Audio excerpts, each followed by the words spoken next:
Portland is a city known for a few different things. Its cycling culture, bringing food trucks and microbreweries into the mainstream, and its unofficial slogan, "Keep Portland Weird." But one thing that all Portlanders are probably familiar with is the Max Light Rail. For many residents of Portland, the Max Light Rail is their way to work, see family, or just any purpose of getting around the city. But it has one major problem that hurts the rest of the system by slowing down service and causing delays that impact the whole Max Light Rail system. This major bottleneck keeps Max from achieving its full potential and becoming a system that more people in the city of Portland can rely on for fast and frequent service to get around the city without the hassle of dealing with a car. If you've ever taken the Max Light Rail, and I highly suggest that you do if you're ever in Portland, you might know that one problem it suffers from heavily is the slow service on the system. This is especially apparent when you take the Max in downtown, as many people will just opt out to not take it and just walk, cycle, take the bus, or in the worst cases, drive. And honestly, it's not any mystery as to why the light rail is so slow in downtown Portland. For one, the Max trains don't have any sort of grade separation from any of the cars, pedestrians, or buses within downtown. This means that they have to share their tracks with these other mode choices, which are a lot more unpredictable in their routing. And unlike the buses or even the streetcar, which have the ability to operate a little bit faster due to their smaller size and their ability to brake quicker to avoid these hazards, the Max light rail trains that operate in downtown have to operate slower to allow for quicker braking to deal with these hazards. This isn't the only issue that comes from sharing the tracks with other vehicles though. On top of the slower service due to the sharing of right-of-ways, the trains are much more likely to get delayed from a multitude of issues that can be caused from sharing the right-of-ways, such as traffic, people parking or idling on the tracks, or getting caught by the red lights. These delays throughout the day can completely mess up transit schedules and lower the reliability of service on the light rail transit. This shared right-of-way isn't just a Portland issue, but it's shared by many other light rail systems throughout the world. However, there are a multitude of solutions that cities can take to mitigate these problems. So let's take a look at them. This is a pretty common solution that a lot of agencies take. Why not just take the streets that the existing tracks run on and make them for transit only? This can be incredibly effective, especially when paired with signal priority on the route, and it's also without a doubt the cheapest way to improve the right-of-way of light rail. However, it does come with a fair amount of downsides. The first being that you're still most likely going to be sharing the right-of-way with bikes, pedestrians, and buses. This isn't a major problem, but operations will still need to be slower to avoid these hazards on top of the right-of-way. Also, drivers are always inventing new ways to interfere with at-grade transit operations. This setup really wouldn't be too much different than the current operations that Max is dealing with. And to add a nice little cherry on top to the problems, you'd be angering a lot of drivers within the city. Not that I care about their opinions, but the commission set up to plan the route might, and this would probably put a little bit of opposition to this plan. And while this is an option, it doesn't really give any true solution, and we would still be dealing with the same old issue of people interfering with the at-grade light rail services.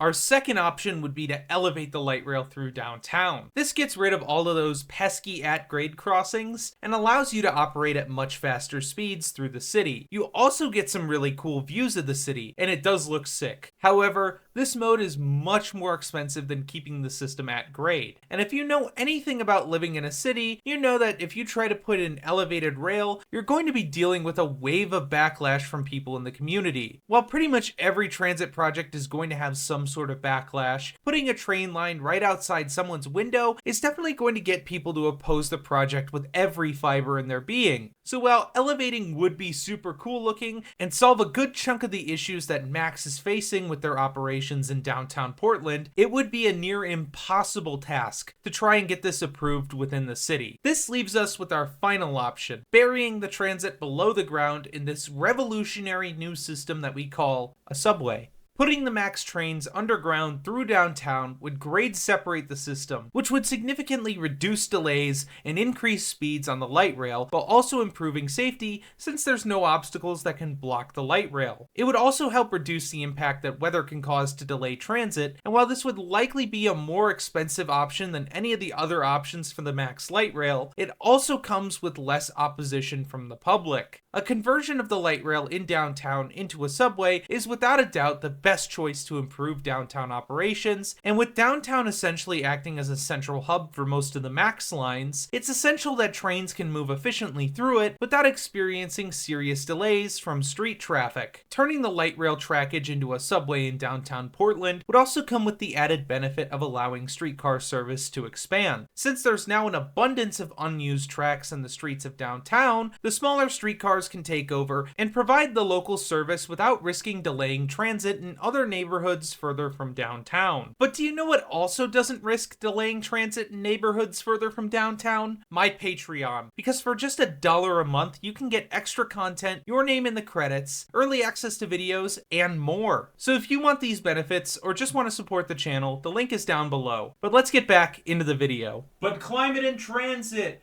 The MAX network has a lot of different lines in downtown Portland. So which one should get tunneled first? I'm glad you asked, Ethan yelling at the mic from 5 feet away, because there's no doubt in my mind that the first section of the MAX system that should be turned into a downtown subway should be the blue and red lines between the Rose Quarter Transit Center and Goose Hollow. First, we got to address one of the biggest bottlenecks when it comes to transit in Portland. The steel bridge looks really cool, but it does have some major issues, especially when it comes to MAX light rail. This is because the steel bridge has some major speed restrictions that restrict speeds mostly to be under 20 miles an hour. And if you want to run a fast service, 15 to 20 mile per hour speeds definitely don't help you out. On top of this, 4 different MAX light rail lines use the steel bridge, so getting 2 of them off the steel bridge and into their own tunnel would be crucial to improving frequency within the Portland MAX network. On top of this, there are also stops every couple of blocks within downtown on the red and blue lines. And while this might seem fine on the surface, the more stops you have, especially with such close proximity, means that you constantly have to keep starting and stopping the trains. Less stops that are bigger would reduce the overall dwell times within the downtown stations, because at the moment, when it comes to the current setup of the MAX light rail in downtown Portland, you're in for a really slow experience that's honestly just faster to bike most of the time. Converting this section of the MAX into a subway would speed up operations and make taking the light rail a more viable option for Portlanders over the existing options that transit riders of the light rail have to deal with. Portland is a city that took charge of its transit in the late 20th century as part of a push to become a more sustainable city and also to reduce traffic on its roadways. And they did really build out a solid light rail transit and now also a bus rail transit network that punches above its weight for a city in North America and serves many different parts of the region. While they were successful in building out this network, in order to achieve this, they had to cut some corners in operations, and that's totally fine. However, having these kinds of delays and slow service centered from issues in your downtown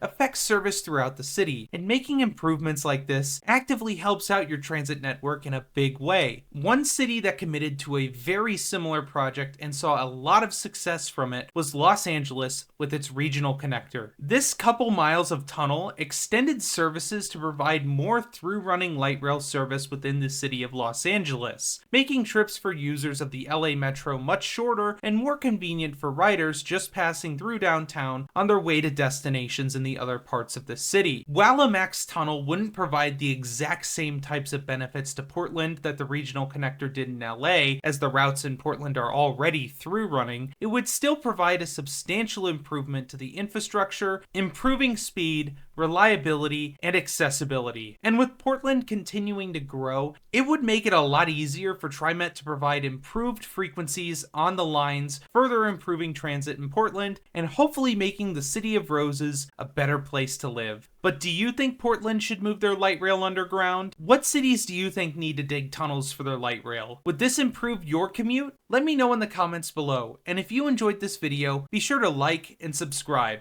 I'd like to thank everybody who helped me make this video. I'd also like to thank Tony Stunts and all of the other patrons who help support the channel. And if you want to help support the channel or get benefits like extra videos, extra content, early access to videos, or your name in the credits, then please feel free to check out my Patreon. The link is down below. Also, while you're down there, you can find the links to all of my socials. I post extra content and updates there, so feel free to check them out. Folks, thank you so much for watching this video. Your support is greatly appreciated. I love making these videos for y'all, and I absolutely love the support that y'all are giving me. Thank you so much, and as always, I'll see y'all on the next one.